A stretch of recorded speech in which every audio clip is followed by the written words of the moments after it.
So first of all, just I want to thank Jonathan brought up this excellent topic. And it was one, I'm a Buddhist. I've been a Buddhist for 50 years exactly. But it's one that I hadn't really thought a whole lot about. Exactly what was it that got the ball rolling for the Buddha to become a fully enlightened Buddha? Because, you know, the emphasis in Buddhism, certainly in the Southern school in Thailand and Sri Lanka and Burma, is not to become a Buddha, it's to become an arhat, to be liberated. So the Buddha is sort of an exceptional person in that sense. And so I asked a friend of mine who actually is in the Thai forest tradition. He's been a monk for 30 years, and he didn't exactly know this story either. It's around, there's some art, and if you go to temples, and I realized I'd seen Deepankara Buddha, who is the Buddha here in this picture before, but I hadn't thought a whole lot about it. So this has been really informative for me to research for this. Thank you very much. And thank all of the people, you know, for just keeping the ball rolling, keeping the Theosophical Dharma wheel rolling. It's really great work that you're doing. What you see here in this picture is the Buddha here. And then Sumeda is at his feet. And there's kind of a big mud puddle there, mire. And he's lying in it so that the Buddha doesn't, and the Buddha's 400,000 followers don't have to get their feet dirty. But let's start with some other discussion. We'll get to this story in a spell. So first of all, let's think about what it means in Buddhism to become human. Buddhism talks a lot about the preciousness of human life. We can't take it for granted. And it's showing here a blind turtle is about to put his head up through a yoke, Y-O-L-K, that is floating on an infinite ocean. So here's the story. This is from the early sutras. It's the words of the Buddha. Monks, suppose that this great earth were totally covered with water and a man were to toss a yoke with a single hole there. A wind from the east would push it west, a wind from the west would push it east, wind from the north would push it south, a wind from the south push it north. And suppose a blind sea turtle were there. It would come to the surface once every 100 years. Now, what do you think? Would that blind sea turtle coming to the surface once every 100 years stick his neck into the yoke with a single hole? And then one of the monks listening says, it would be a sheer coincidence, Lord, that the blind sea turtle coming to the surface once every 100 years would stick his neck into the yoke with a single hole. It's likewise a sheer coincidence that one obtains the human state. It's likewise a sheer coincidence that a Tathagata is another word for Buddha. It means somebody who has followed in the path of the previous Buddhas, that a Tathagata, worthy and rightly self-awakened, arises in the world. It's likewise a sheer coincidence that a Dhamma and Vinaya expounded by Tathagata appears in the world. Now this human state has been attained. A Tathagata, worthy and rightly self-awakened, has arisen in the world. A Dhamma and Vinaya, in other words, the teaching of the Buddha and then the rules that govern the monks and nuns of Vinaya, expounded by a Tathagata, appears in the world. Therefore, your duty is the contemplation. This is suffering, or this is stress. This is the origin of stress. So, so he's saying, you know, you're lucky, you know, you have all the good conditions to do practice and take advantage of them. Don't just take them for granted. And this is from the Samyutta Nikaya. I'll talk about the Nikayas and other literature in a minute. And it's translated by Thanissaro Bhikkhu, who is, right now, I mean, if you go online, there's just a tremendous amount of scriptures and information, well translated. I think he's down in San Diego. He's also named Jeff, and as a translator. Also, you know, Bhikkhu Bodhi, who is a great translator. He's a Jubu, a Jewish guy from Brooklyn, and he's named Jeff in his pre-monk life. So, okay, so that's this analogy of the blind turtle and just the improbability. You know, the Buddha very rarely talks about coincidence, because Buddhism, after all, is the teaching, the religion of cause and effect. But here he's saying, he uses that word, and it's very much to the credit of the translators that they kept it. So it's saying there's so many monads, or so many, just to even get on track to go toward being a human being is really, really difficult given the way that the cosmos is. Now, there are three main streams or schools of Buddhism, and one is the darkest red. It's the southernmost. It's the Theravada, which means that the teachings of the elders, the Thera, and it's the oldest surviving stratum of Buddhism. And then the Mahayana, which is in yellow, it developed later. It developed in India and then spread from there to China and Tibet and Japan. And it's the most widespread form of Buddhism. Zen and Pure Land are included in that. And then Vajrayana is based on Mahayana. If you're a Vajrayana practitioner, you're also a Mahayana practitioner. Mahayana means the great vehicle. So it's the universal, all-encompassing teaching, which allows everybody to move toward Buddhahood. And Vajrayana is sort of the fast track to that. It's tantric Buddhism. It doesn't necessarily or usually involve sex, by the way. It's found in East Asia as well as Central Asia, but its sort of bastions are Tibet and Mongolia. And then the Theravada scriptures were written in Pali, which is a language close to what the Buddha spoke. The canon includes the suttas, or sutra. Sutta is Pali and sutra is Sanskrit. You can hear sutra is related to the English suture. It's stitched, you stitch a book together. The suttas, which are the talks and conversations of the Buddha. The Vinaya, as I said, are the rules of the monks and nuns, the community. And then there's a long kind of abstract metaphysical part called the Abhidharma. And the Dhammapada, which I think many of you have read and treasure, and the Nikaya collections, which are really you read the Nikayas and you can really see, oh, okay, this is the way the Buddha was interacting with the people around him. It's very realistic.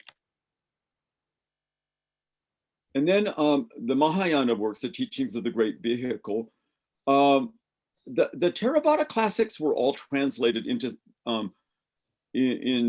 Chinese, all of them, and they're very accurate. Also, the Vinaya was translated. But it also includes a lot of new sutras, like the Lotus Sutra, the Heart Sutra, and the Pure Land Sutras. And then there's a lot of philosophical works in the Mahayana teachings. And then Vajrayana began around the 6th century AD. It's a latecomer.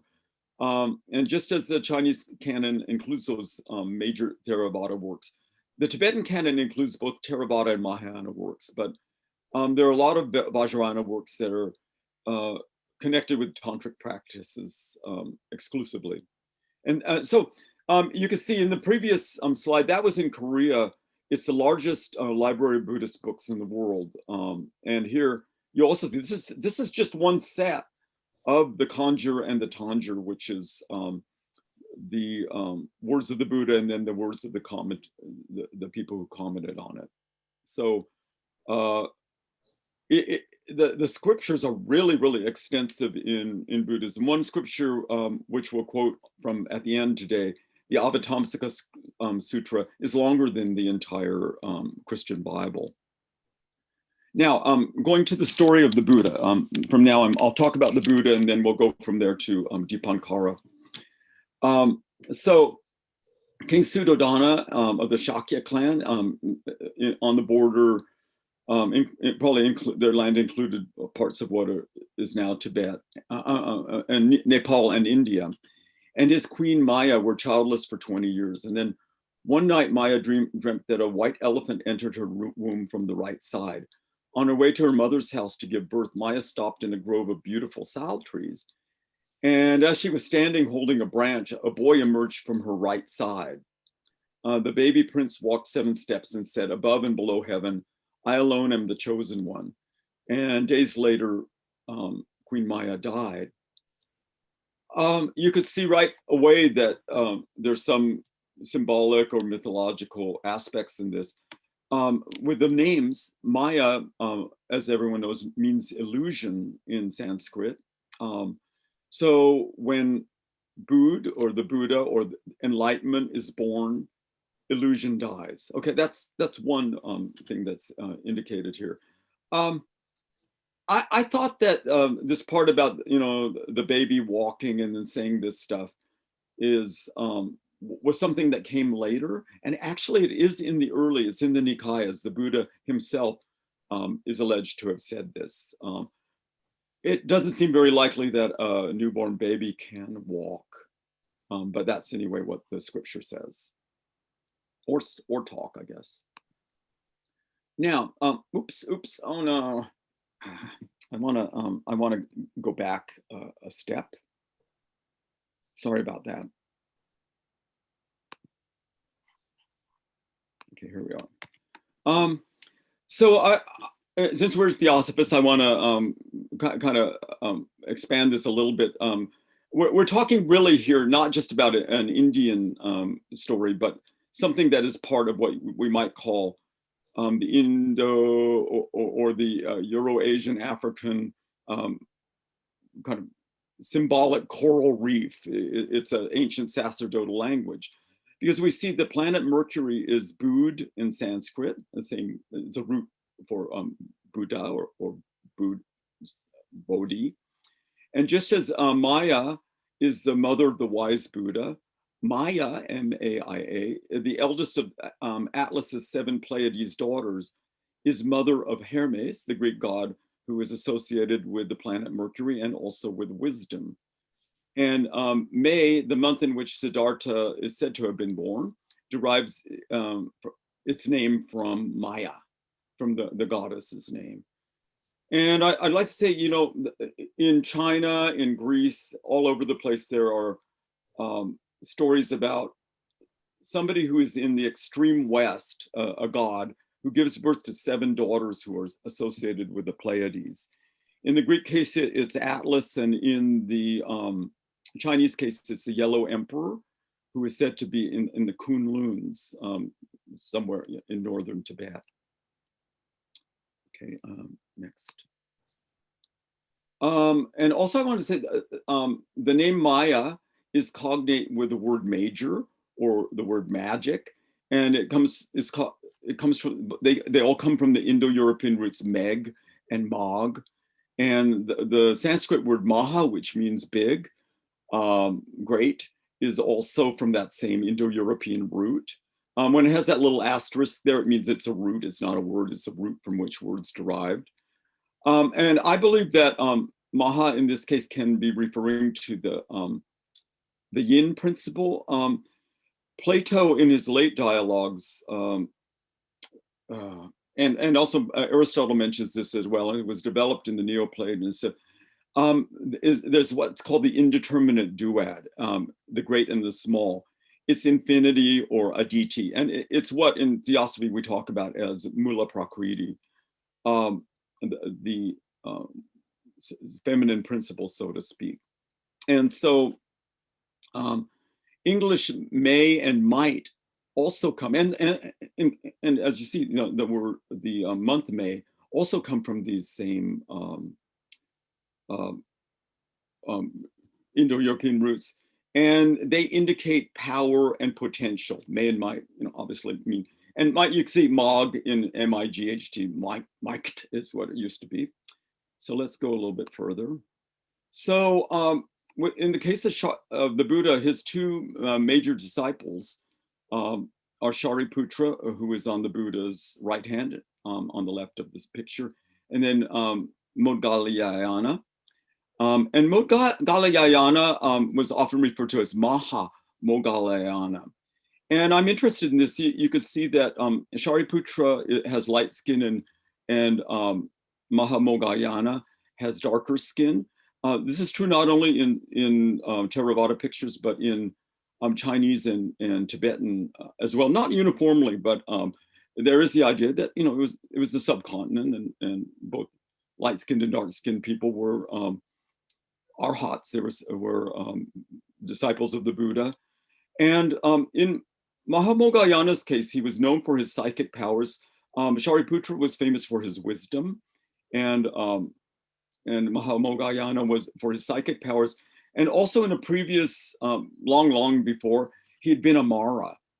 And a Mara is not a person, it's more like a position. And he held that position, and it's sort of to keep people in the Kamaloka, in the world that's ruled by passion. That's what the Mara is always trying to do. And he did that. And so he learned all the tricks of the trade. And that was why when the Mara tried to trick Mahamogayana, he didn't succumb.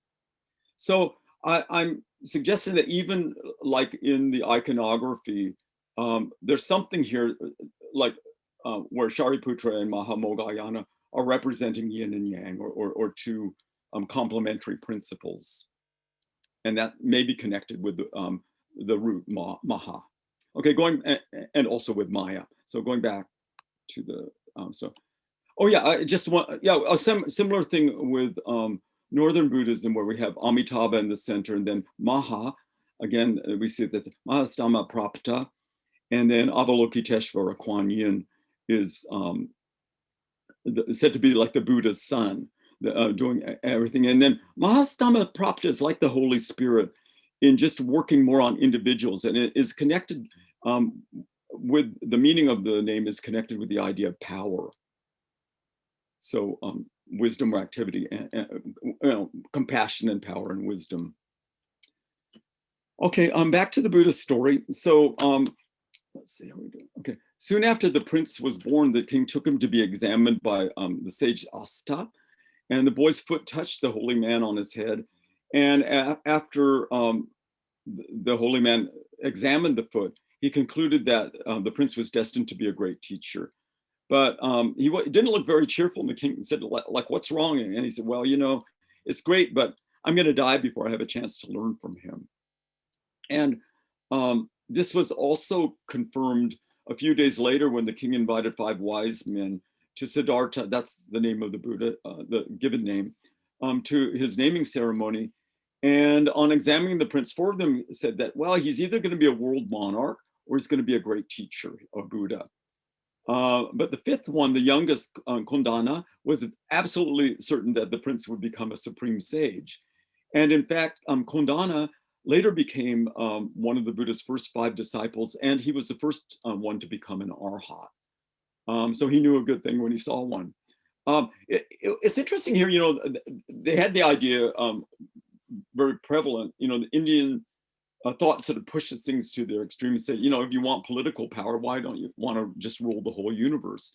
And so they had the idea of the Chakravartin, or world monarch, and that was paired with the idea of a great teacher who's changing things from the inside and not the outside. And of course, you know, it's predictable. You know, the Buddha's father wanted him to, of course, be the world monarch. And so he brought him up in a certain way where the Buddha wasn't exposed to old age, death, illness, the negative things in life that would make people think, oh, this is all futile, maybe I better choose a different path. He was protected, he was kind of in a bubble. But one day when he was a very small child, there was a festival going on, and he was sort of left alone in his little pavilion. And he went into a state of dhyana, into the first dhyana, just spontaneously. So obviously he had done that in previous lives. And then there's another story showing what kind of kid he was. His cousin Devadatta, who later tried to kill him, Devadatta became a disciple of the Buddha, but resented him and actually hired some people to murder the Buddha. And he also hired some people to murder the people who murdered the Buddha so they wouldn't talk. Not a very principled person, but he shot a swan with a bow and arrow, and then the Buddha found the swan, and the swan was still alive, and he put together some herbs and healing paste and healed it. The Buddha was extremely intelligent as a child. He just remembered everything immediately at his lessons and excelled at everything, including the martial arts. He did learn how to be a warrior. And so his cousin, they started arguing, and they went to the king and the king's sages, and the sages ruled that the Buddha was right. Okay, and then, but so, you know, you can see the teenage Bodhisattva. Bodhisattva means somebody's on his way to becoming a full Buddha. He was a teenager. So of course he loved his vehicle. He had a favorite horse, and he liked the girls, and he had a beautiful wife, Yasodhara, and quite a lot of other women around, and lots of good food and all of that. So so the king was trying to, you know, protect him, keep him in the bubble. But one day, in a short period of time, he saw 4 sights. And this is when he was 29. Can you imagine? You know, so the story is that you're 29 and you're still not exposed to death, illness, and old age. Well, that's an impossibility. I think it's talking about the way that we sort of suppose, oh, well, I'm never gonna, death is something that happens to other people, you know. And when you're young, you think you'll never get sick. So suddenly he woke up, he came out of the bubble, and he also saw a way out. He saw a monk, and learned that the monk is somebody who was trying to get out of that cycle of, you know, birth, illness, old age, and death. And so from that point, the Buddha realized, yeah, that's what I want to do. So the Buddhist quest can be seen as a quest for immortality, something that isn't subject to the laws of birth and death, the laws of samsara. So that's it. He went on this quest for immortality. And sometimes people say that the Buddha did not have teachers. That's not true.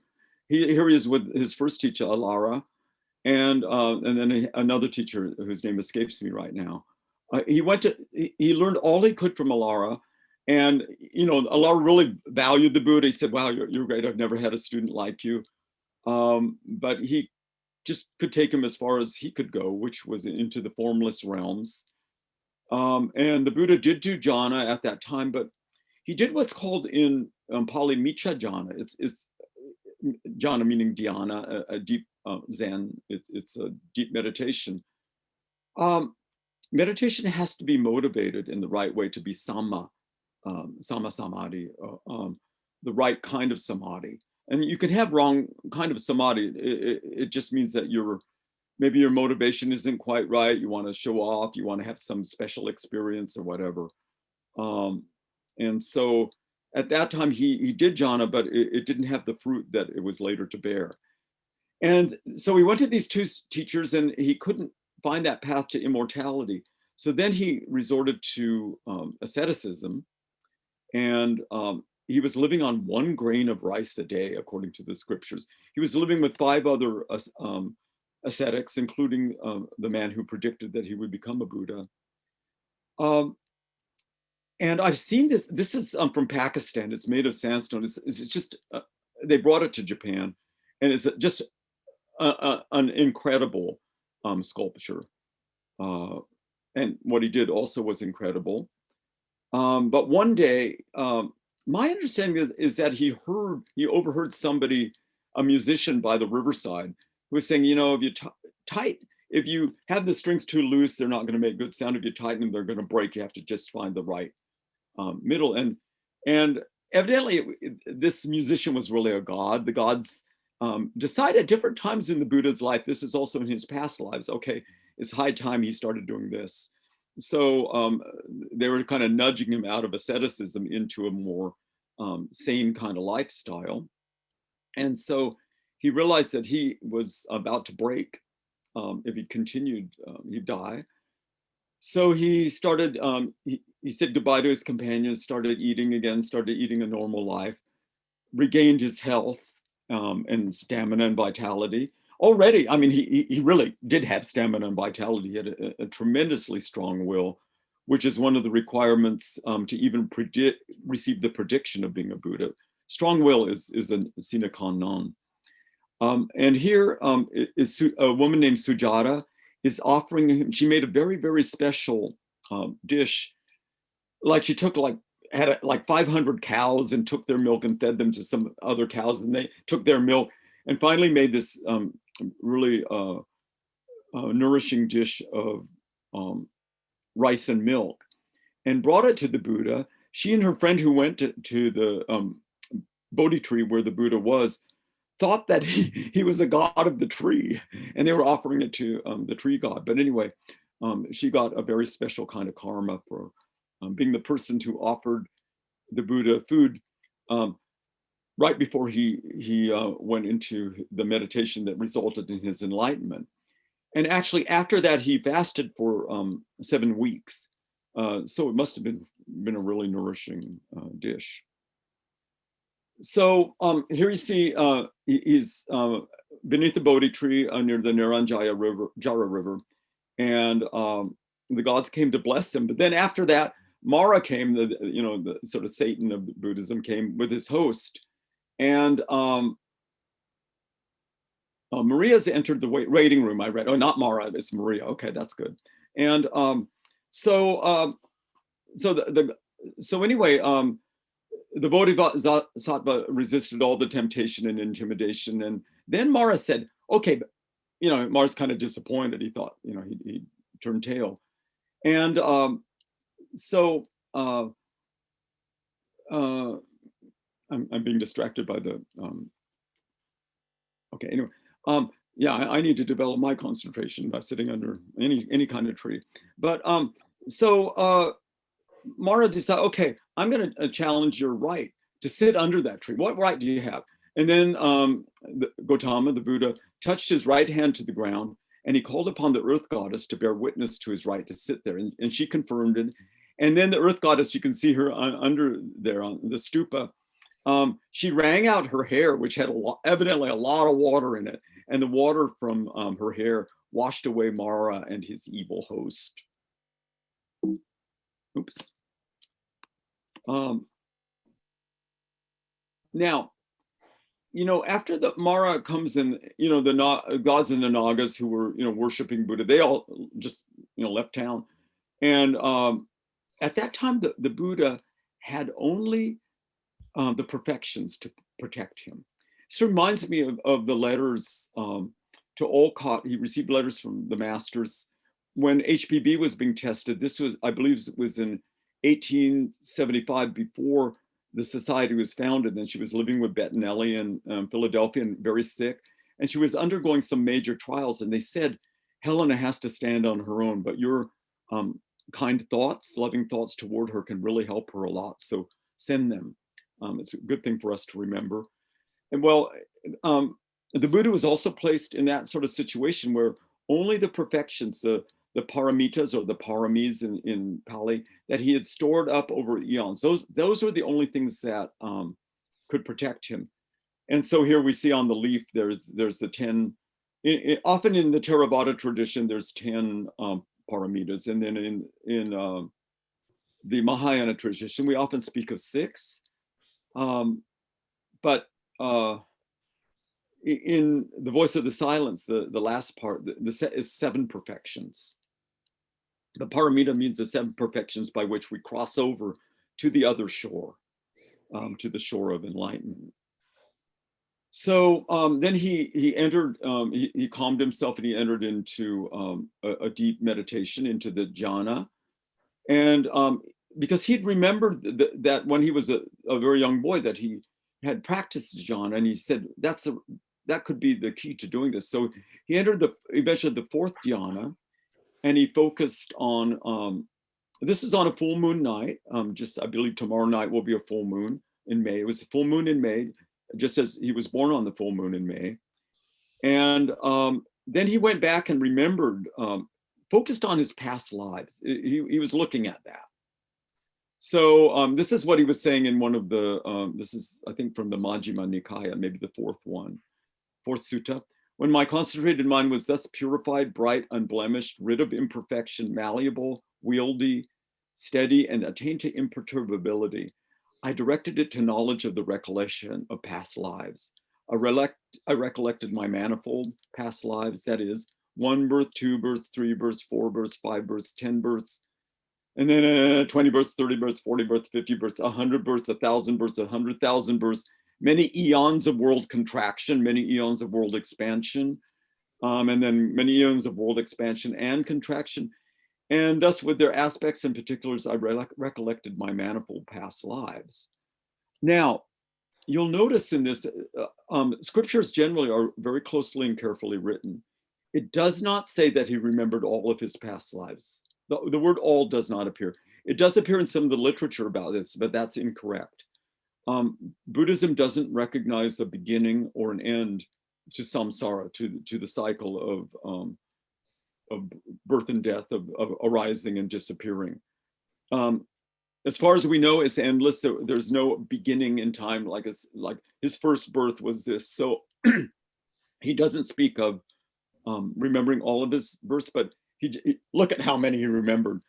And if you look at the very first kind of the Genesis of Genesis, the book of Genesis, what corresponds to that in the Buddhist canon is the all-embracing net of views, where the Buddha goes over 62 kinds of wrong views. It's just an incredible, really interesting sutta to read. Bhikkhu Bodhi's written a book about it, which is well worth reading. But in that, he's talking about people who make a mistake because they've only seen like several million of their past lives. That's not enough. And they conclude from that, well, there is something eternal that's running through all these past lives. What he's saying is there's no eternity in all of that past life stuff. It's phenomena. Now, and during the second watch, he views things through the Dharma Eye. This is mentioned specifically. And the Dharma Eye, usually, if you look at the scriptures, it appears in connection with not only with arising and disappearing of different things. And Dharma can also mean things, objects, or the concepts that we use to describe and understand objects. It's not just law. It has a lot of different meanings. And the Dharma Eye is one that understands the Dharma in the sense of laws of causation. So I think after seeing all of those different lives, he's interested in seeing what is sort of the dynamic that makes those things happen.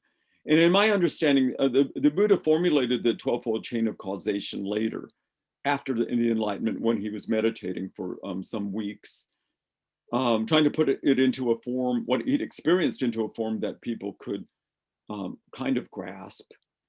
But I think in the second watch, he was trying to understand cause and effect.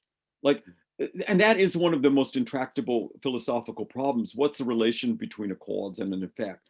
Does the cause disappear when the effect arises? Is the effect included in the cause and all of that type? And as far as I know, it's very, very difficult to put into a formula. I want to say that, it's interesting that he chose to look at his past lives at the first watch. Having been on the radio for a long time, for 15 years, I think a lot of people who are on the radio or on TV or movies or whatever have an aversion to hearing their own voice or seeing themselves on the screen. And I think it takes some sort of courage or impartiality to do that. And maybe that's what's involved in the Buddha, first looking at his past lives and then understanding the dynamic behind them. And then in the third watch, he's asking, is there a cessation, an ending to that dynamic, which is producing, where causes arise from effects and generate new effects, which generate new causes. Is there some way out of that? Is there a cessation? And he finds that, and that's nirvana. And that completes his enlightenment. And after which he says, and this is words only found in the Dhammapada, and he said them to Ananda, his faithful kind of steward. Through many a birth I wandered in samsara, seeking but not finding, the builder of the house. Sorrowful is it to be born again and again. O house builder, thou art seen. Thou shalt build no house again. All thy rafters are broken. Thy ridgepole is shattered. The mind has attained the unconditioned. Achieved is the end of craving. So It's a, you know, it can be an interesting discussion about what that house builder is. He describes his experience sort of in destructive terms, you know, like Shiva is said to be the Lord of yogis.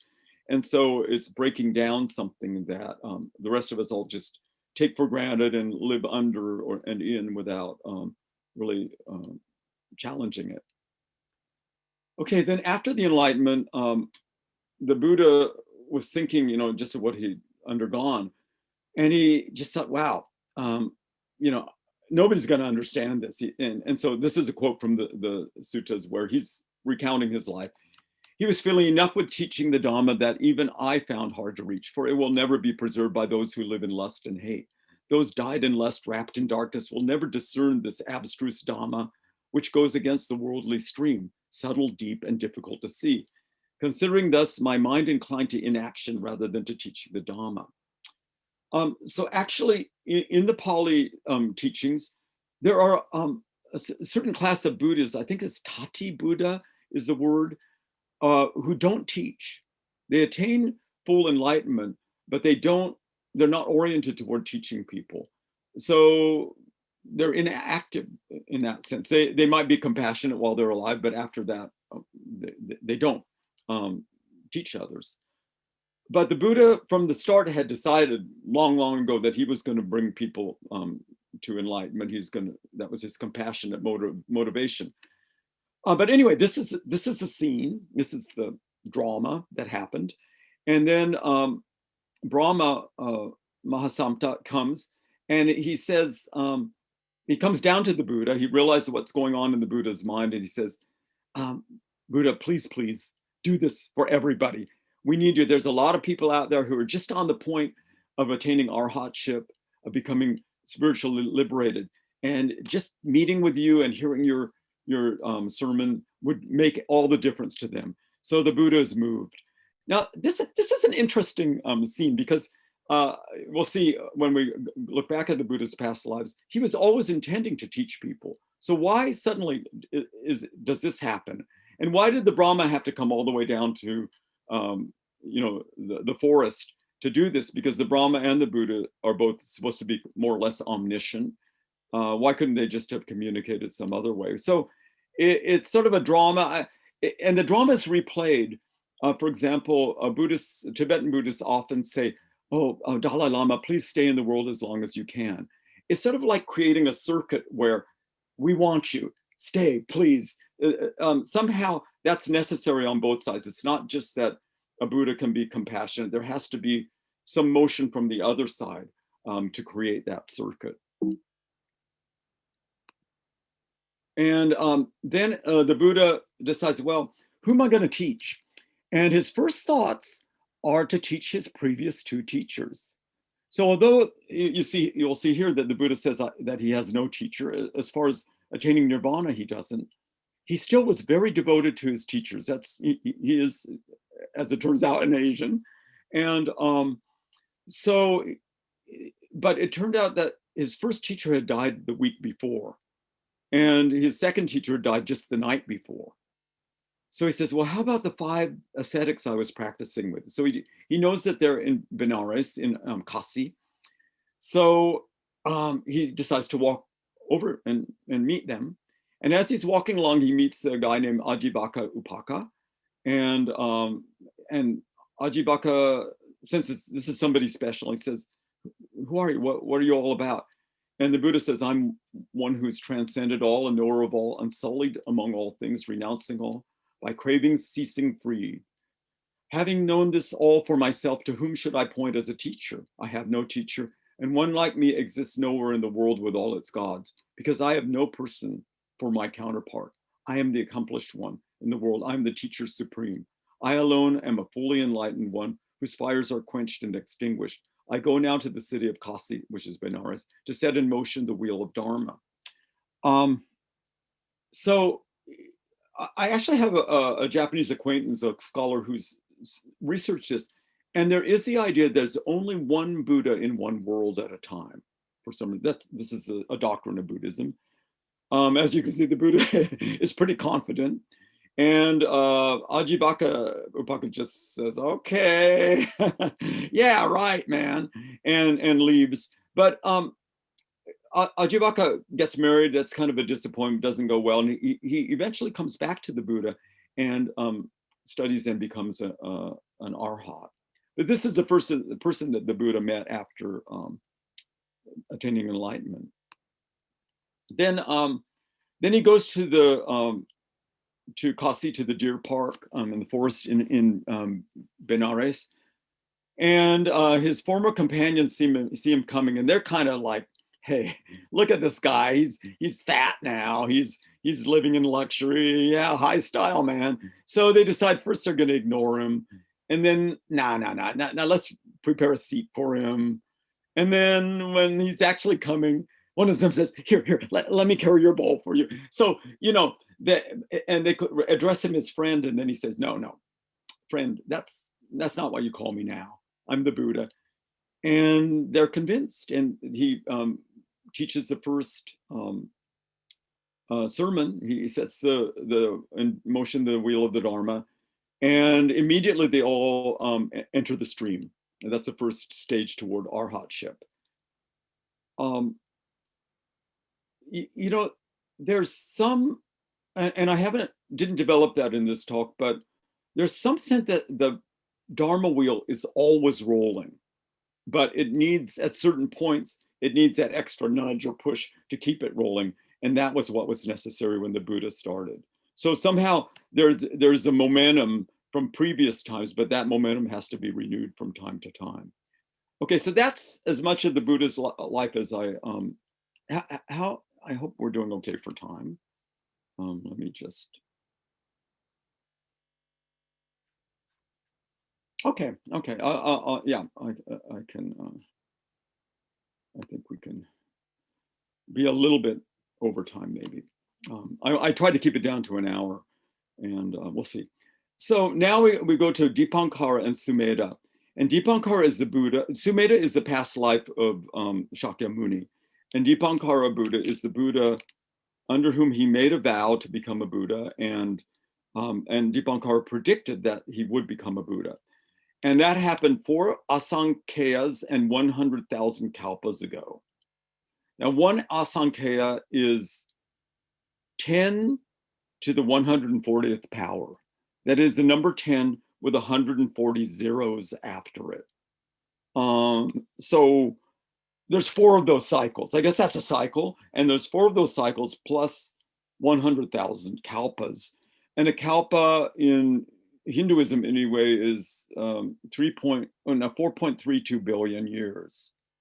So we're talking about like a really, okay, yeah, I mean, an unfathomable, measureless period of time. But actually, this is relatively short because, in other words, the Buddha, Shakyamuni, attained Buddhahood in this period for asankheyas and 100,000 kalpas of time, because he is a wisdom-oriented Buddha. But a Buddha who is more faith-oriented, and among the Buddhist followers, there were some who were really like faith. Shraddha was their thing. And others like Shariputra, who already came with a lot of wisdom. But, it's interesting, Shariputra could not become an arhat until he awakened, his faith awakened. And that was the moment where he just, but the Buddha was talking to somebody else, and he just looked at the Buddha and said, wow, this is really somebody who I can believe in. And having that faith awakened him, and that was when he got full arhatship. So both wisdom, usually in the 5 powers, which are elaborated, faith is first and wisdom is last, which kind of is like you plant with the seed of faith and you attain wisdom. But both of them are necessary and develop simultaneously. But if you're a faith Buddha, if you're a faith-oriented person and you vow to become a Buddha, it takes 8 asankheyas. And if you're a Buddha, an energy, just a really energetic guy, and I want to be a Buddha, and you have some of the qualifications, or the 8 big qualifications, then it takes you 16 asankheyas. So anyway, that's what they say. And at that time, there was a wealthy Brahmin in what's now India, named Sumeda or Mega or Samadhi in other scriptures. And he's really, really rich and from a good Brahmin family on both sides, extremely intelligent, has good looking, all the things that you could want. And then after he's orphaned rather young, and then the household steward comes and shows him all the jewels and all the money that he has. And he's just like, nah, this doesn't, he gets to thinking about it. He says, I'm going to die just like my parents did. What is the point of having all this wealth if I can't find a way toward immortality? So already he was oriented in that direction. And he goes to the king and says, hey, here, take all of my wealth. Well, the king, just like, our modern leaders, said, oh, no, I don't need that money. Give it to somebody else who really needs it. So, he gives away he just announces in the town, says, hey, come one, come all. I'm here to give you all the money that I can. No means testing, nothing like that. He gave it all away. And then after that, he goes in the Himalayas, I guess they still existed all those trillions of years ago. He goes in and Brahma's prepared a really nice hermitage for him. And the hermitage, the Buddha Vamsa goes into all the details about the walkway on the hermitage. And I know from having friends who are Theravada monks, the walking meditation is really important. So he did that. And, already, he was an accomplished practitioner. Within 5 days, he got the 5 higher abhijnas. He was a natural. But these are the 5 factors to become a bodhisattva. In other words, a person who receives prediction that he'll become a Buddha, that a Buddha predicts you will become a Buddha. These are the 8 things that are necessary. You have to be a real human being. I'm not sure exactly what that means. You have to be a real male, a true male. So again, I'm not sure why true is there, but I guess maybe people would fake it, or, being a human and being a male. And then you have to have the fulfillment of the paramitas and other conditions. It's not that you have completely attained the paramitas, but you have to have a certain quota, let's say. And you have to come to the point where you could become a full arhat. And which means that he had the choice between being an arhat and being a Buddha. And he chose the Buddha path, the Bodhisattva Buddha path. And then you have to meet a living Buddha. So, and actually from that trillions of years ago, when the Buddha, when the Sumeda received his prediction to the point where he became Shakyamuni, he met 24 Buddhas, full Buddhas in total during that whole time, during those quintillions of years. So it isn't like you just meet a Buddha on every street corner. Then you have to be either an ascetic who believes in the law of karma, and Blavatsky mentions this too, the importance of total trust in the law of karma to become an initiate or chela. Or you have to be a bhikkhu in the sangha of the Buddha who is alive at that time. Now, in the case of Sumeda, he was not a bhikkhu in Deepankara Sangha. So I think that's an important point. It's like saying you don't have to be a card-carrying member to become a Buddha. That's not the point. It's really who you are and what you have, your accumulations. And then you have to have attained jhana or dhyana, and which even now, there are teachers who can bring people to jhana. That's your thing. You have to have intense effort to attain perfections. Really wholehearted, very strong-willed effort. And then a wholesome desire, kusala is a word for wholesome, a wholesome desire which is strong enough for you to become a Buddha. So in the case of Sumeda, he looked at the Buddha and said, man, this guy's omniscient. I want to be omniscient too. I want to be omniscient because that's the way I can really do good things for everybody in the world. Now that's a really wholesome desire, and that's what he had. So, you know, number two isn't great. I mean, the idea that you have to be a male, I don't know. There's something, we have to realize that when these scriptures were transmitted, it was a man's world, very much so, even more than today. And so maybe there wasn't that idea. I don't know, but that's what it says. That's why I'm saying it. So, so this is not real clear, but you can see the Deepankara on the right is coming with 400,000 arhats in tow.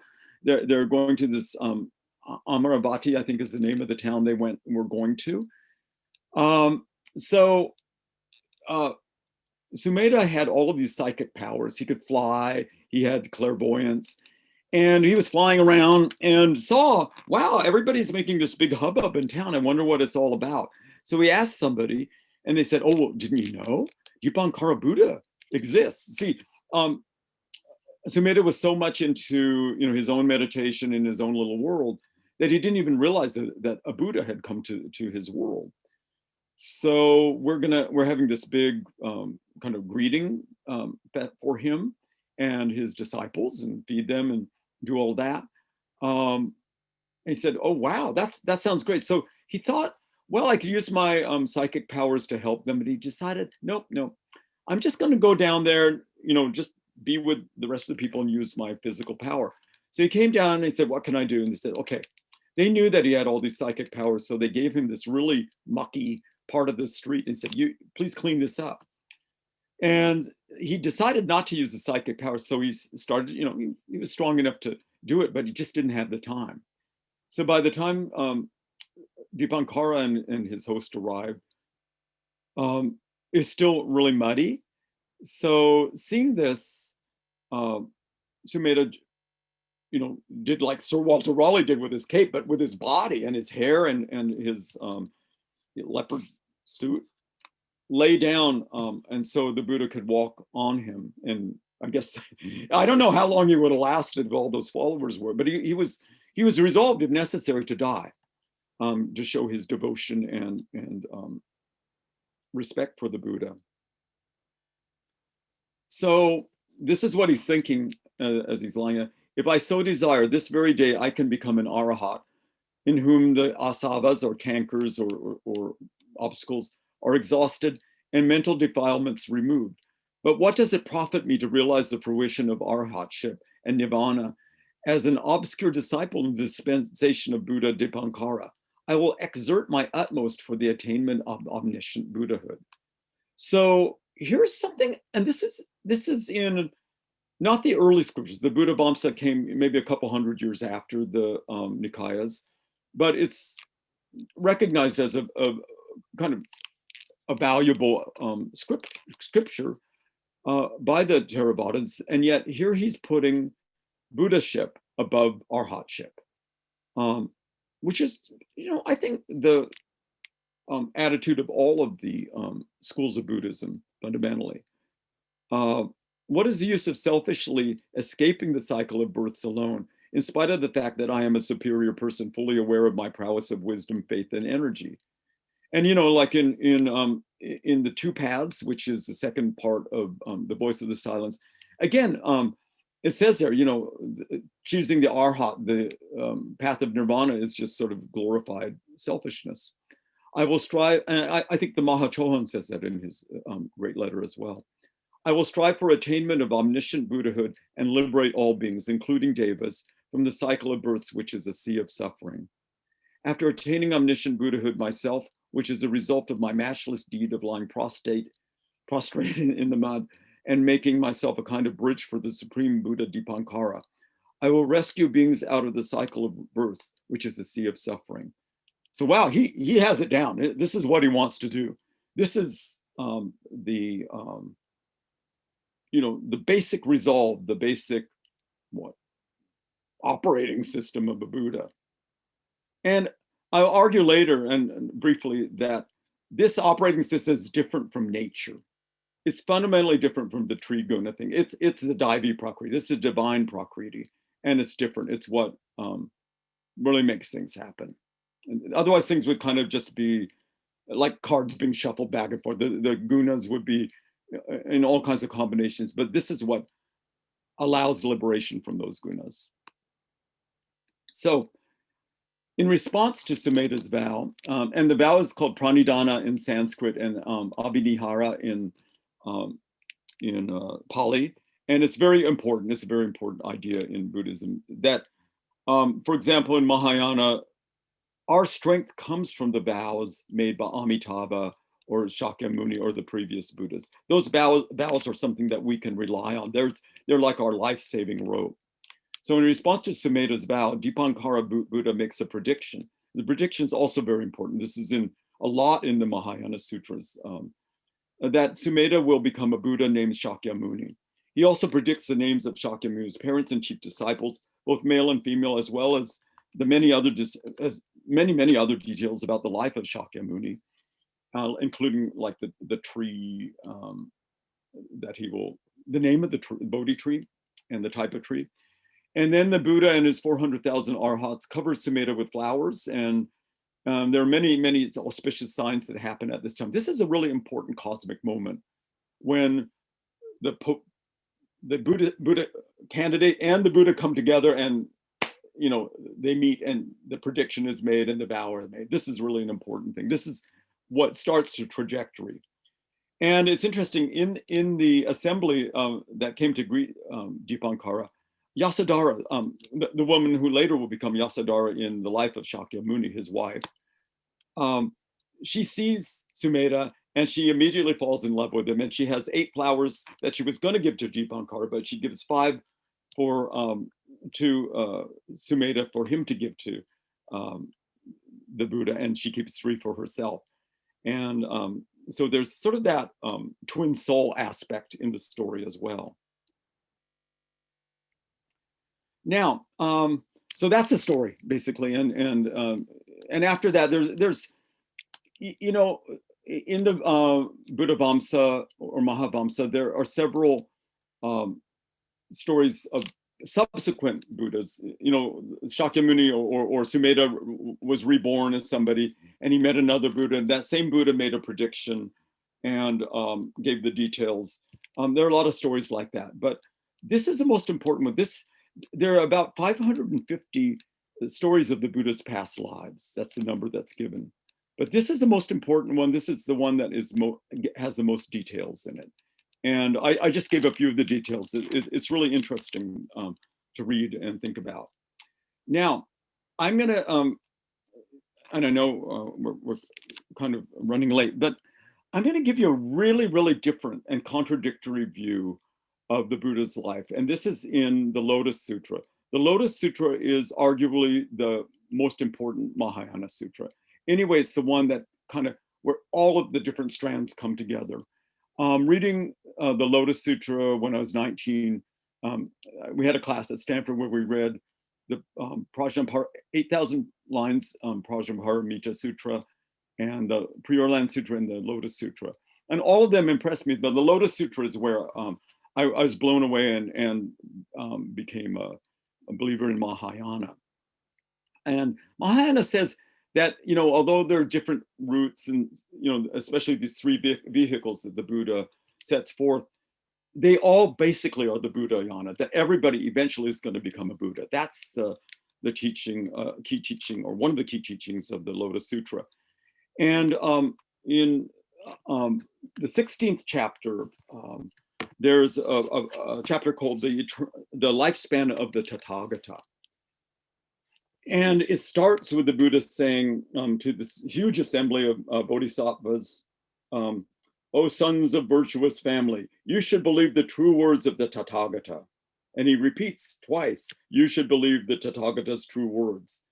And like, wow, well, of course we believe the Tathagata, the Buddha. And then Maitreya is the head of the assembly, and he says, well, we entreat you to explain this. We will accept whatever you say. We'll accept your true words. So then the Buddha launches into a long discussion, and it's going to take a while. But I think it's worth reading. It's often Mahayana scriptures are really sort of flowery or detailed, but there's a lot of meat in it in spite of that. So The Buddha addressed the great assembly headed by Maitreya, saying, "Listen carefully to the Tathagata's secret and transcendent powers. The Devas, humans, and Asuras in all the worlds all think that the present Buddha, Shakyamuni, left the palace of the Shakyas, sat on the terrace of enlightenment not far from the city of Gaya, and attained highest complete enlightenment. However, O sons of virtuous family, immeasurable, limitless, hundreds of thousands of myriads of kodis of nayutas of kalpas have passed since I actually attained Buddhahood." Okay, so myriads of kodis of nayutas of kalpas, that's a really, really long time, just like we were saying before. It's an immeasurable amount of time.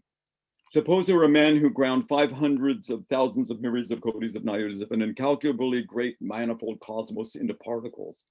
While passing through 500,000s of myriads of kodis of nayutas of incalculable lands to the east, he dropped just a single particle. And in this way, he continued to drop the particles as he went toward the east until they were all gone. So it's sort of describing, like he's taking these little countless particles one by one to the eastern perimeter of the universe and dropping them there. Okay, which again, it's like, what is this really talking about? Is this talking about some kind of transformation, perhaps? I'm not sure. O sons of a virtuous family, what do you think about this? Can all of these worlds be calculated or not? Can one imagine all of these worlds, calculate and know their number or not? And then the Bodhisattva Maitreya and the others together address the Buddha, saying, "O Bhagavat, these words are immeasurable, limitless, incalculable, and beyond our powers of conception. Although we abide in the stage of non-retrogression, we cannot understand it. O Bhagavat, such worlds as these are incalculable and limitless." So a lot of times, like in the Diamond Sutra, where the Buddha is talking with his disciple Subhuti, they're contradicting themselves and each other all the time.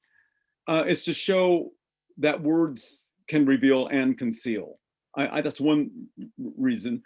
And here, the words they're saying, we're non-retrogression. Non-retrogression means that they have so much momentum toward Buddhahood that they're not ever going to retrogress. And that's why they received their prediction from the Buddha. In the Lotus Sutra, the Buddha predicts the full enlightenment of a lot of his disciples. So that, anyway, Maitreya is saying they don't get it and asks for more explanation. Then the Buddha addressed the assembly of the great Bodhisattvas, saying, "O sons of a virtuous family." The virtuous family might mean the Sangha, actually. "I will now explain it clearly to you. Suppose all these worlds, whether or not a particle was left in them, were reduced to particles, and each particle represented a kalpa. The period of time since I became a Buddha would exceed this by hundreds of thousands of myriads of kodis of nayutas of incalculable kalpas. Since then, I have constantly been residing in the Saha world, teaching the Dharma, inspiring sentient beings. I have also been leading and benefiting sentient beings in incalculable hundreds of thousands of myriads of kodis of nayutas of other worlds." I believe this Saha world is referring to Earth. Some people just understand it to mean the material plane or samsara. I think he's saying specifically that he's been working in this world, but also in lots and lots of other worlds at the same time. "O sons of a virtuous family, during this interim, I explained about the Buddha, Deepankara, and others. Furthermore, I also said they entered parinirvana. I have explained such things through skillful means." So skillful means the ability to do the right thing at the right time, the thing that's going to get the results that you want in a good way. It's upaya in Sanskrit. Buddhas basically, just to say really simply, have to have wisdom, compassion, and upaya. Those are the three prominent features of Buddhism, and of course, power. "O sons of a virtuous family, if any sentient being comes to me, I perceive the dullness and sharpness of his faith and other faculties with my Buddha eye. According to this way, I should bring them to the path. I myself proclaim different names and lifespans in various places. In each case, I have also clearly stated that I would enter parinirvana. Parinirvana means complete final extinction. Through various skillful means, I have explained subtle teachings and have made the various beings rejoice. O sons of virtuous family, those sutras that the Tathagata has expounded are all to save the sentient beings. Whether the Tathagata teaches about himself or others, whether he reveals his form or that of others, whether he shows his acts or those of others. Everything he says is true, never false. Why is this? Because the Tathagata perceived all the marks of the triple world as they really are, that there is no birth and death, coming or going, that there is no existence or extinction in the world, truth or falsehood, sameness or difference. This Tathagata does not view the triple world as sentient beings in the triple world see it. The Tathagata perceives such things clearly and without mistakes. So in Buddhism, there are two truths. There's a relative truth, samriti satya, and then there's the absolute truth, paramartha satya. And here the Buddha is saying he has paramartha satya, and thus he understands that there's really no birth and death, coming or going. But to function in the world, you have to have both of those. The real enlightenment is sort of the middle path that embraces both paramartha satya and samriti satya. Jeffrey? Yeah. I just had a question. Sorry to interrupt. Our time for the entire meeting is actually up, but I don't think we should stop. I think we should go as long as we want. I was just wondering, how much longer do you think the actual presentation? It's going to be over. It's going to be over just in 5 minutes. So just fantastic. Is that okay? Presentation. Yeah. Sorry about that. Yeah, I because my computer's on it, I can't see the time, and also I didn't time this. Yeah, that's sorry about that. I apologize. Wonderful presentation. Keep going, please. Thank you. Okay, so he's saying whatever he says is true, basically is what he's saying. So in Japanese, we have a saying, upaya is all, lies are also kind of upaya. It doesn't mean the end justifies the mean, not exactly, but it's saying that the Buddhas use all kinds of ways to bring people to enlightenment. So this is then, so I think what I just said, okay, I'll read this because it's important. Since sentient beings have various natures, desires, behaviors, thoughts, and distinctions, the Tathagata, wanting to cause them to plant roots of good merit, has explained various teachings through a variety of examples, explanations, and illustrations. He's not desisted from doing Buddha's acts, even for a single moment. And in this way, it has been an extremely long time since I attained Buddhahood. My lifespan is immeasurable and incalculable. I abide forever without entering parinirvana. O sons of a virtuous family, the lifespan that I first attained through practicing the Bodhisattva path has not yet expired. It is twice as great as the number previously mentioned. Again, I mean, I guess it's saying it's not, limitless, but, he's saying it's twice as long. Okay, twice, double, measureless. Although I do not actually enter parinirvana, I proclaim that I do. It is through skillful means that the Tathagata leads and inspires sentient beings. Why is this? Because if the Buddha abides a long time in this world, those who have few qualities do not plant roots of good merit, acquire poor and superficial characters, and are attached to the desires of the five senses and enter into the web of illusions and false views. If they see the Tathagata always existing without extinction, they then become proud, self-willed, and negligent. The thought that the Buddha is difficult to meet and that he is to be respected cannot awaken in them. The teaching of the Buddha Tathagatas is exactly like this. It is entirely true, never false, all for the sake of saving sentient beings. And I guess as a theosophist also, I think like the masters are always there. So I think this is talking about, maybe talking about a person, an individual, but also talking about the masters, those who are in tune with that ultimate will. I mean, there's that ultimate will toward Buddhahood and the gunas, and that's what the universe is. And so those who are in tune with the ultimate will are always working to bring people to enlightenment. Now, I would like to ask at this point, Monica, could you please read, this is the story, the Avatamsaka, a seeker. Sudana goes all over the universe looking for the right way to, to bring people to enlightenment and be enlightened himself. He goes especially to 52 teachers. And at the end of that, he makes a resolve, which is really beautiful and which sums up the essence of what the Buddha and the masters are doing. So, Monica, onegaishimasu.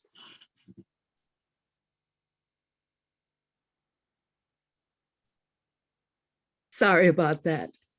Sudana's resolve: body, speech, and mind purified in oneness.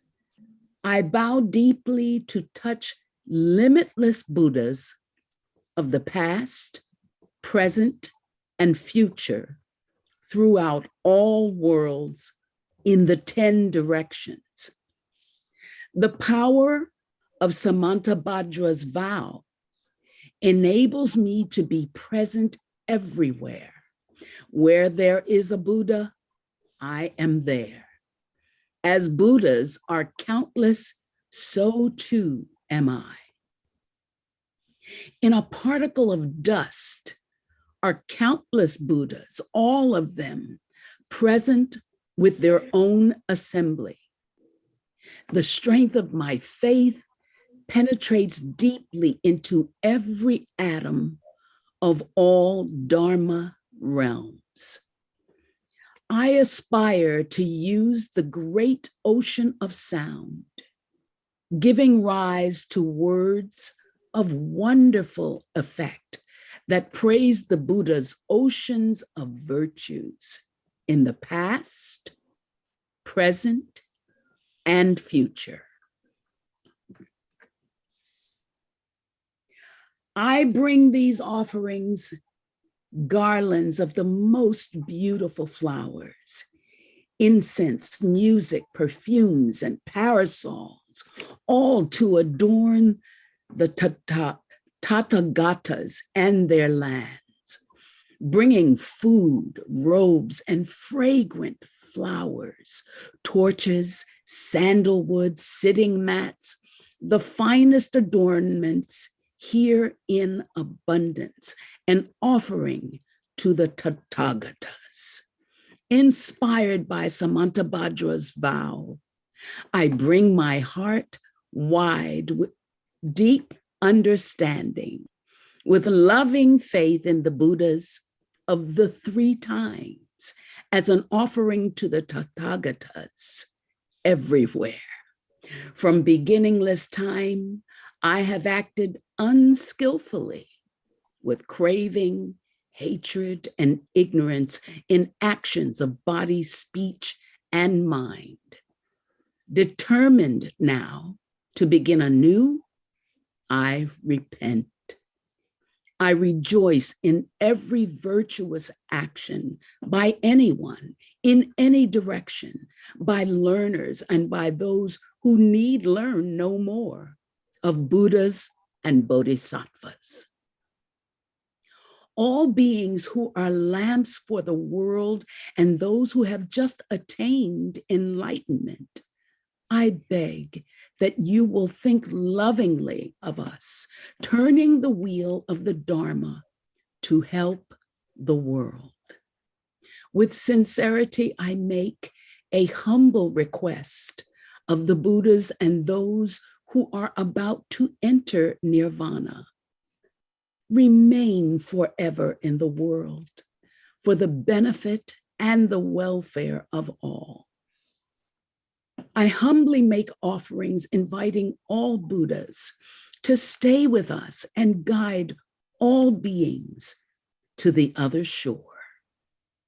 All the merit of joyous praise and repenting I offer to the path of awakening.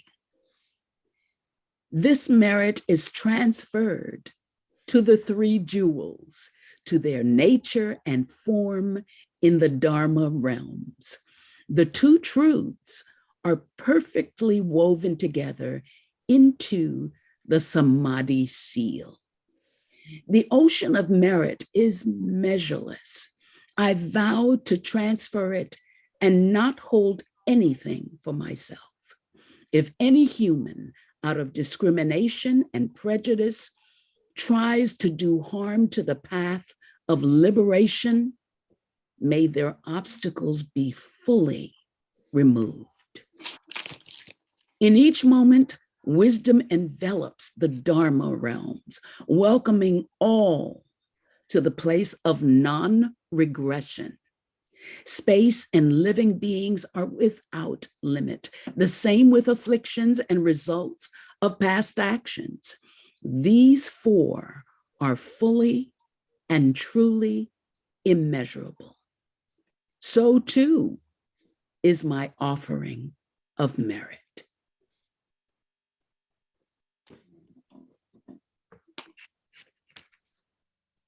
Wow. Thank you. That was wonderful, Monica. Thank you so much. I wanted to say, please forgive me, that this, the 10 Great Aspirations of Samantabhadra Bodhisattva was translated by Thich Nhat Hanh. So I just wanted us to be aware of that. Thank you, Jeff. Yeah, that's great. Okay, well, sorry about going over time on this. I thought it was like, it's not 90 minutes, it's an hour then, basically, huh? Theoretically, it's 75 minutes, but let's just 75 minutes. Okay. Let's just throw time out the window and have a good time here. So yeah, well, yeah, we still we don't have to use kotis of nayutas of incalculable. Yeah. Well, that was magnificent. Just so much exquisite, eloquent erudition, and I'm sure that there will be many questions. So. Oh, you mean I'm going to get a taste of my own medicine? Well, just, yeah, there you go. Let's run right off the. Okay, Judy. Yeah. Good to see you, Judy. Thank you for a profound presentation. I was also at Stanford for a while as a visiting scholar, but that's another issue. I just wanted to address this issue. I'm sure everyone thought about it, about what it means to be a true male. I don't think this is meant literally, because I think it may be talking about the development of the yang energy, or what Jesus might have said when he says in the Gospel of Thomas about Mary Magdalene, bring her to me so I can make her male. In other words, the virtue of veritas in Latin, the truth and virile energy. And so perhaps, since obviously Kuan Yin was a Buddha who appears as not only Tara, but Avalokiteshvara, that aspect of male and female yin and yang together, is this what that could mean? Because I know the Theravadins take it very literally, biologically. They put the Bhikkhuni song on a lower level. But I don't think that the sutras really mean that you have to be physically a male. And of course, I don't want to be wrong because of my current incarnation. Thank you very much, Judy. That finally solves, I think your explanation is great, because there are many passages like where the Buddha explains, what is a true Brahman? A Brahman is what Brahman does. It's not just a matter of being born into it. So I think that your explanation of male as being somebody who has some sort of like proactive aspect or whatever was associated with male, but not, I mean, it's absurd to say there are only males in that world. This is in the Lotus Sutra. There are no females. I mean, if there's no females, there's no males either, right? So thank you. That was great. That's a wonderful explanation. Oh, okay. About something I've been puzzled about for a really long time. Great. Monica? Yes, thank you, Jeff. This was just wonderful, so comprehensive, and the images gorgeous, just gorgeous. It's wonderful. This is my question about the congregation of disciples of the Buddha, asking that Buddhas remain in the world for the sake of mankind. Mm-hmm. Is this, and the reason I'm asking is because I read about this succession of conditions of the world where the Buddha is present and on earth, where he's not present on earth, but his disciples and the teachers that took from him give to man, and then they are no longer in a certain cycle on earth, and there's just the kindnesses and wisdoms that were left behind. So my question about this request that they stay in the world, is this part of the training for the monk to create that great sense of devotion specifically because of that? Is that why? And I'm a little convoluted here, but I'm also thinking of having heard about Lord Maitreya, and that he is to come at a certain point in time on earth. So I guess what I'm asking is, in their training, is part of that incredible devotion for this purpose, to create that wealth of desire that in asking them to stay? I'm sorry. Yeah, I think that's a really good explanation. I think that's what it is, yes. Because, you know, people have a sort of tendency toward what like not self-reliance, like what do they call it, where you think there's a word it's escaping me, where you feel that, oh, I can do it, a self-sufficiency. Yeah. You know, yeah. And so I don't need that, you know, and that's a really dangerous place to be. And also we're constantly receiving the protection and guidance of the higher worlds. I mean, even the fact that we're on a planet now, that a planet with an atmosphere that can support life and all that, that's something that we didn't create. That's something we're benefiting by. I mean, so yeah, I think that the idea that stay because I still really need you. I'm benefiting by you, and it's expressing devotion. Sometimes I have to admit, though, it irritates me when people say that. I remember one time when I saw the Dalai Lama in Seattle, he said, he kind of said, wow, can the Dalai Lamas retire? You know, it's like, you know, they're insisting. And, you know, there have been prophecies from a long time past that the 14th would be the last Dalai Lama. So there's a whole thing that surrounds that. But I think somebody who is an enlightened being like him can decide for themselves. They don't need my help. But I think more to the point of what you're saying, it's creating a like what I described as a circuit where the wisdom and the energy can flow. Yeah, please. Yeah, I'm benefiting. Thank you. Please stay on and benefit me and other people. That's a positive thought. Not just about yourself, but I think it should be about others as well. Yeah, it just seems to have a particular potency within the confines of monkhood, I guess. I don't know. Yeah, of course, it's not monks particularly. It could be anybody. Lay people do that a lot, actually. Oh, yeah, okay. it's both lay and the other thing that came at the end of the passage you so beautifully read is, when you do spiritual practice, you always offer the merit to the triple gem and also to all sentient beings. So the point is that you always have more.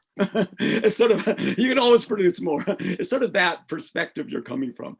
And of course, dana, you know, the first perfection, the perfection of giving, is founded on the perception that, yeah, I have a lot to give. I can give if I need to. I don't have to hold on to stuff. And so I think that dedication of merit is a really good example of that. Thanks, Jeff. Wonderful presentation. Anyone else? Okay. Okay, well, it was, yeah, Anthony. Oh, you're waving. Hi, okay, Jeff. good. Hi, Jeff. Hi, wonderful. It's something that needs to be reviewed. You just can't take it all in. At least I can't in one sitting. But my question is there any place for self-reliance in this discipline, or must it be sacrificed? That's a wonderful question. I was just thinking about that this morning. So I think the Buddha's own life is an example of relying on others and self-reliance. So, so he did have teachers, contrary to, that's something that sometimes people who haven't, studied a lot, those teachers did bring him up into, into the arupa, the formless world, meditations and stuff. I mean, so they were very accomplished practitioners themselves. And then, but to take the last step, I think there's two things. One, he was relying on himself, his own. I think that whole period of the asceticism, he was developing his own practice, but also the asceticism thing was like really, focused. I've got to do this and I've got to make that last one. I'm not, kind of almost like anorexia, like I'm still eating too much. I had a candy bar today, and so so something in him, although he had that amazing willpower, he had to relax it. So going under the Bodhi tree, receiving that what milk rice from Sujata, it was sort of like Om Shanti Shanti, like he can accept the way things are, and that relaxation is also part of the process, as well as that intensity. Those things have to be. Again, it's the middle way. I've heard, just to give an example of that, I heard of from my friends the monks about one guy in Thailand. They'll go and it's in northeast Thailand, which is a really poor area, and they'll be in the caves there. The monks will, and they'll just go out, and some days they'll go begging, they won't get anything. They just have water.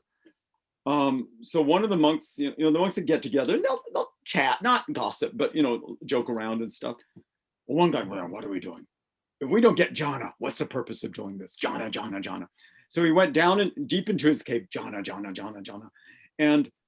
But he made some progress, but then just sort of hit a wall. And then he talked with some of the older monks and said, well, like, this is what's happening.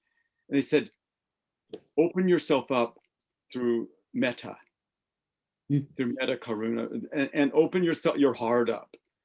And when he did that, then he really could enter into a deeper meditative space as well. So I think there's sort of that it's interesting, that intensity, push, and also relaxing and opening. Yeah. So that severe self-denial was an abundance of this self-reliance. I think it's self-reliance, but it's misdirected self-reliance. I mean, I think a lot of us, the joke is, don't just do something, sit there, and most of us think you have to do something. And so that's where asceticism comes in. That's where, and it's there. Like I'm friends with the abbot of one of the oldest monastery in Mongolia, and like they do 100,000 prostrations in a period of time. Yeah, and they do them, and it's like doing. I mean, they're kind of like push-ups, in a certain sense. You'll really get into good shape, but if you survive, they're really, like, a lot of them are just getting really tired in that process. So, but that's always there in religion, like you have to say, I don't know, in Catholicism, some mantra, so to speak, lots of times, and people carrying the cross and doing things like that. I think that people need to do stuff, just period. But also, there has to be a change in your consciousness. That's what we're really after, and not just. And a lot of the scriptures will talk about this, that understanding the scriptures is worth like 100,000 prostrations or whatever. It's more important to change the seat of your, the direction of your striving, and so forth. Yeah. Good question. Yeah, really good question. Yeah, I miss you all. Yeah, it's great seeing you. I'm kind of, Monica, do you have your hand still up or just from before, or a new question? I wanted to know about the three gunas. This well, is brought up, and I forget the Buddhist terminology for it, but just a little bit about. yeah. Mhm. I think the gunas, I mean, by the gunas, I just mean like the elements that constitute the cosmos, both the spiritual and the physical cosmos. Um, I think that, so the gunas, the Buddhists were aware of like the Sankhya teachings. I think the Sankhya teachings actually did influence, or you know, the Buddha had read all of those things or was familiar with all those ideas already. But the reason I refer to the gunas is that in the Gita, I can't remember which chapter, that Krishna says that everything is just the you know, the working of the gunas, that it's a combinations and permutations of the three gunas. Sattva being the more, you know, the more spiritual or more upward oriented, and Rajas being the passionate one, and then Tamas being the sort of inertial one. So I brought that up because I think, well, I'm now translating Subha Rao, who has this idea that there's a sort of a fourth guna, a fourth, he calls it Daivi Prakriti, it's Fohat. So Fohat is sort of this button or the mechanism that gets things going in the cosmos. And my understanding is that Fohat gets things going with the same motivation that the Buddha had when he entered the path. The motivation to attain enlightenment and to share that enlightenment with everybody and make them happy. That's sort of the basic, I don't know, that's why the cosmos even exists in a way. That's the overriding, and the guna, the elements that compose the cosmos, what we call nature, I'd say they're cycles, okay?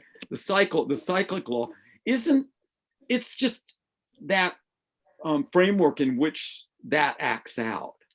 It doesn't conduce toward, so karma doesn't, there was a discussion with Desiree, you know, whether karma and Fohat are the same. Yeah, that becomes a really kind of big discussion, but I think it's, maybe this is being really dualistic, but I think it's good to think of nature and Fohat as being radically separate. And that, so this is near the beginning of anthropogenesis. I think there's a kind of recapitulation where HBB says Mula Prakriti doesn't really exist until it's acted on by divine mind or Fohat. And that's what I mean. So that's when the cosmos is born, when Fohat or the messenger sort of the divine mind Is you. uses, yeah, acts, and that's right. Thank you. Does that? Yeah, that helps. I just needed context in terms of Buddhism, and that helps a lot. I was wondering, how do you get the idea? Now you brought up Subha Rao. How do you to see Fohat as a fourth guna?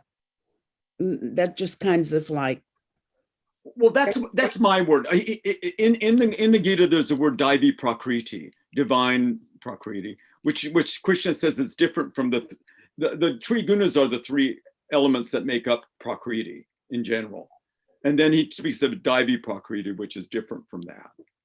So, and Subha Rao emphasizes that, and I agree with him. I think it's a really important point. nice. And so when I was asking, like, what gets the Buddha onto this trajectory, I see, and maybe this is, does the cosmos have more than one will?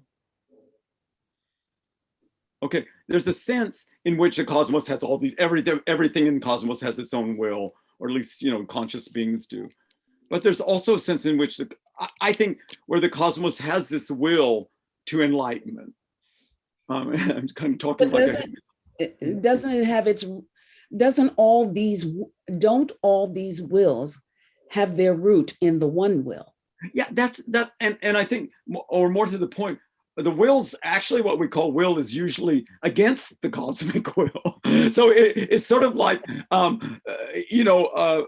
being influenced by the motion of the tree gunas and opposing this higher force. And that's the way, that's how I look at it. So it's when, because in Buddhism, they say Cetana is the word for will in Buddhism. It's associated with the fourth skandha. And basically Cetana ends when people become arhats. So it sort of is a saying that personal will or the person-centered will ends.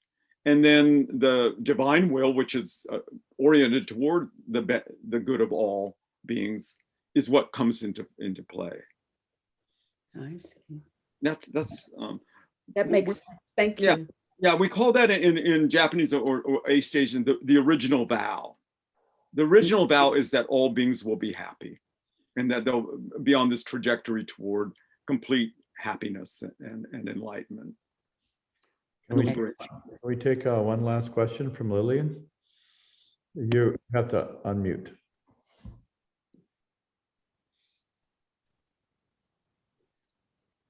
Lillian, I can't hear. You have to unmute yourself.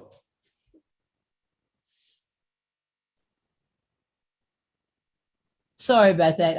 I just unmuted myself. Okay. Jeffrey, wonderful talk. Thank you so much. And Monica, just a gorgeous reading, really beautiful. Two things I wanted to just very briefly mention. Thing number one is it's not really totally applicable, but the initial whatever under the Buddhism is kind of the Bon tradition that allegedly was eventually absorbed into Buddhism itself. So it's still practiced, I think, to some extent, but apparently it doesn't get a whole lot of publicity. That's number one. And number two, I just wanted to mention or actually sort of ask about this. I was under the impression that that Fohat and Mula Prakriti are kind of synonymous. I mean, sort of mean pretty much the same thing. The root behind behind manifestation, so to speak. Yeah. Am I wrong about that, or am I? Yeah.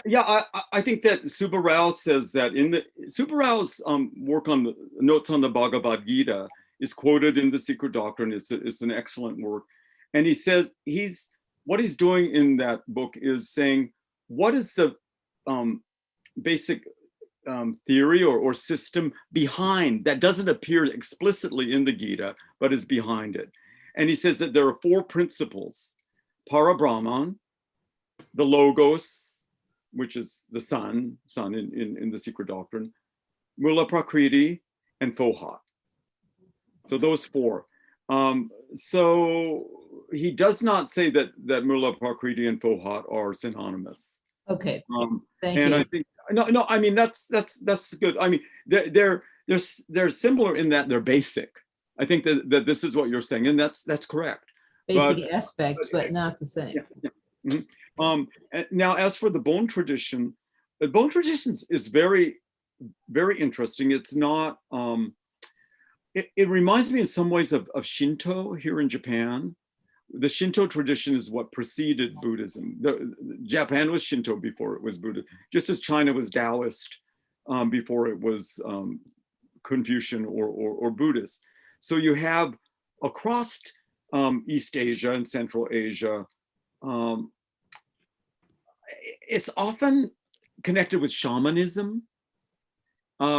Shamanism doesn't have, it's sort of somewhere in between, like if you think of the masters as being completely positive, not influenced by the lower vibes or whatever, the lower astral man. And then a medium would be the other end of the spectrum, somebody who is kind of a channel for whatever happens to come by. And if you have like this spectrum from the masters to the mediums, shamans would be somewhere in the middle of that. So shamans do have exert themselves and order the spirits or whatever to do this and develop their willpower. That was all over East Asia. The Bon religion is an example of that. And I think the Bon religion obviously had some deep truths and spiritual practices. Otherwise, the Tibetan people would not be the sort of high-minded, noble, great people that they have been for the last, and had the great spiritual achievers that they've had in these past centuries. I know that Blavatsky, in Secret Doctrine, she quotes, there's one section, I think it's in stanza 6, where she quotes extensively from Shinto materials. And she says that the Shinto have their own, secret kind of esoteric literature and knowledge that they don't keep. And I've been here a long time. I don't know. I haven't had access to that either. So I think the Bon religion, all of those religions should be venerated and we should try to understand them without putting them into some kind of box or something. Well, this was what was there before Buddhism. Well, yeah, that's right. But they had their own point of view, their own literature and all of that. I think that Buddhism, I mean, Bon was actually, more of a Tibetan phenomenon, but definitely India had its own various traditions, which, preceded Brahmanism as well. And Tantrism probably is a manifestation of some of those things. Is that's it? Interesting. Are you interested, Lillian? Are you interested in Bon? Have you explored it or? Just a teeny weeny bit. nothing really to discourse on. Yeah, I'm interested now.